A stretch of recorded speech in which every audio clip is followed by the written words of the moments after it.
Hello everyone.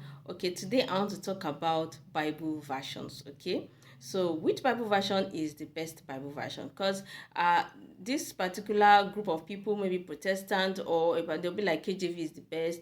Catholics will be like Good News is the best. Another denomination will be like this is the best version, and all of that. Okay, so which particular Bible version is the best, or it should be used in Christianity? Okay, so first of all, if you're asking this question, it's because you don't have an understanding of what Bible versions are. What are Bible versions? Bible versions are simply translations. There's no big deal with Bible translations. As a matter of fact, I've wondered for a long time why Christians are divided on account of Bible versions. Because at the end of the day, you see that it doesn't make sense. So what are Bible versions? Bible versions are simply translations.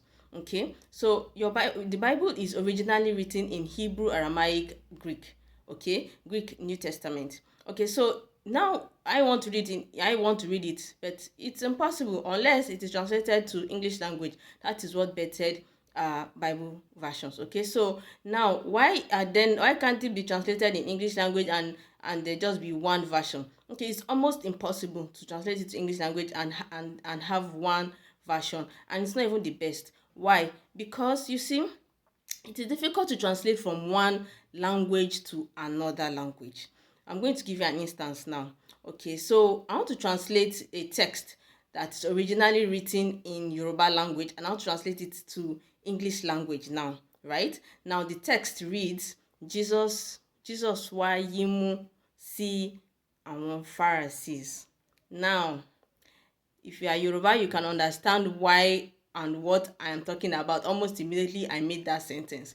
Okay, so Jesus Yimu, what is Yimu? Yimu, if you don't know what Yimu is, it's this thing that we do in Nigeria when somebody talks or when somebody does something and you are like, okay, so that's Yimu. And we will say Yimu because, well, it seems to be as if the root of that gesture is from Yoruba language, because I don't think I know it in any other language that I'm familiar with, okay, aside Yoruba language. Okay, so now you want to translate this text and answer that, okay, let me call person A, B, and C. Person A comes and says, okay, my name is NIV. Okay, I'm going to translate this text and I'm going to say that it means Jesus twitched his nose at the Pharisees. Okay, and I'm going to call that version NIV version. Another person comes up and says, I'm going to say Jesus disregarded what the Pharisees says, and I'm going to call this version KJV.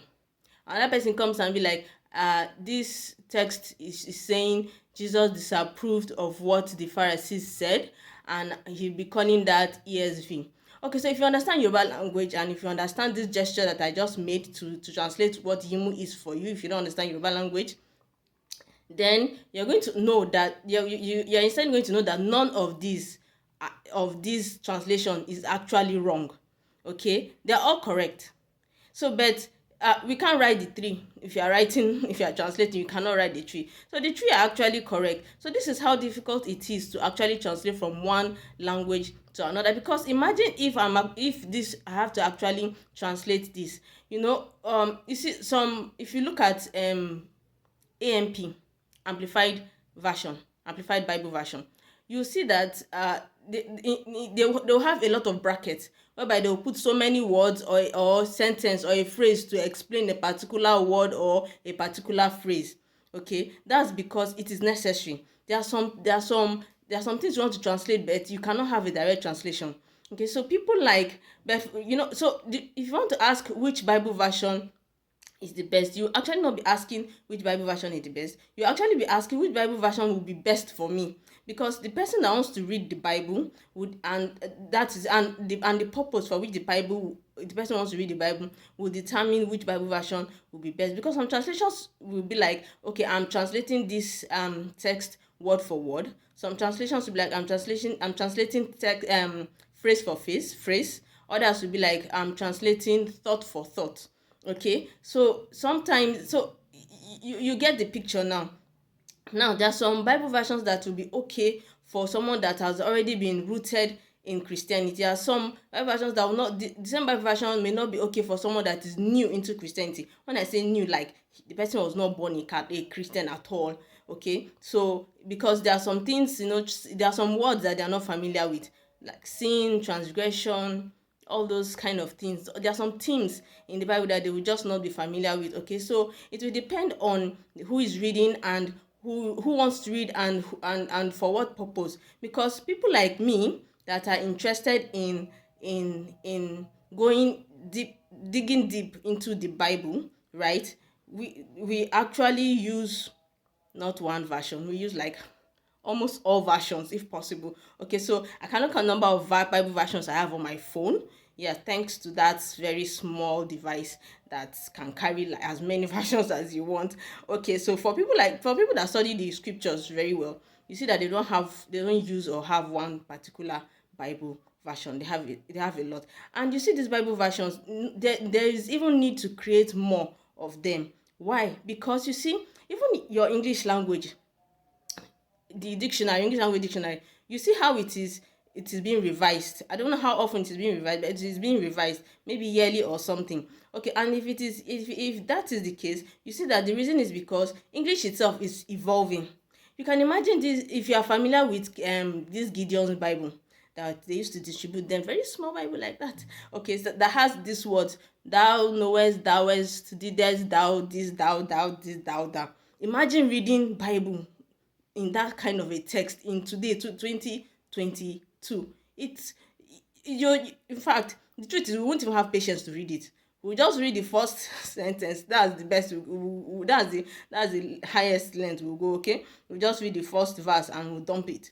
It's because you in today's English, all those English does not exist like that again. So in order for you to convey the message that is in the Bible, there's a need for translations to even be revised, and there's a need for more translations. Okay, so and if you even look at some hard copy Bibles that you have, the very first maybe 5 pages or so, those parts that we will never open. Some translations actually, they have some translations have given you the background to how they translated these scriptures. Okay, so it's not really easy to translate from one language to another. In fact, people that go in depth study of scripture, they have to even go into trying to see the culture of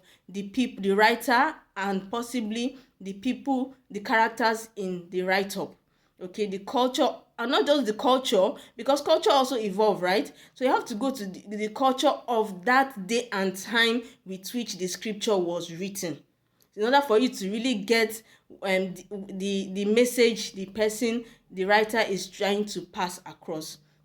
Okay, so there's no ground for, I don't see any ground for Christians to be divided over Bible versions. It just doesn't make sense. Okay, so in fact, those people, if you notice, many of us that actually say KJV is the best, or is the approved or endorsed, okay, over others, and those that say maybe Good News is the best and this or that. If you notice all this, it's usually no, but no, people don't usually like go objective and try to look into what exactly is what. They just take what they have been taught by maybe their pastors, preachers, or leaders, and they just go with it. They don't ask questions. Okay, so those people that say it is KJV that is the, but you see, in fact, KJV, if you really want to just simply understand the Bible, now we have not even started talking about you want to study or you want to get interpretation or something. You just want to read and just see what's there. KJV is really not it at this time and age. Okay, I'm sorry to say, people might be offended, but that's the truth. If you compare KJV with other versions, it's not the best to use when you just want to like just understand what is in the text. Okay, get the storyline. KJV is not something I would personally recommend. KJV I would recommend for people that study the scriptures and compare version with versions. Okay, so I hope I have answered the question that says which is the best. Okay, so none is the best, no Bible version is the best. Okay, by the way, I forgot good news. Somebody will be like, good news Bible is actually different. Good news Bible, I'm not going to go into details about good news translation, but I'm going to say this. You see, those that say good news translation those that say good news translation should not be in Christian. You see, good news in short is just a translation on its own. Okay, in and of itself is a translation. The only difference with good news is that they have extra books which some other Bible versions does not, they don't have. And these books, there's a reason why they did not add these books to it. But you see the other books that is in the good news Bible that is similar or common with the other Bible, right? You will notice that everything is the same thing. The text, every other thing is the same thing. The only difference is just those extra books that are in the Good News Bible. Okay, so there's still no ground for Christians to separate on that matter. Read the one you want to read, right? And the one you don't want to read, you leave it. Okay, so because if you, let's say it is a ground, let me ask you something. You that have the smallest, you that have those books in the Bible that is less than the one in the Good News Bible, have you read back to back the Bible? Who has read it? Even me that I'm so interested, like even me that those of us with inquisitive mind, okay, I've not read back to back. I cannot claim to have read that I've read back to back. Okay, so those of you that have the extra books, have you read back to back? So if you those of you that have smaller books, those that have more books, both of you have not read back to back. So what are we talking about? What is the ground for division? There's really none.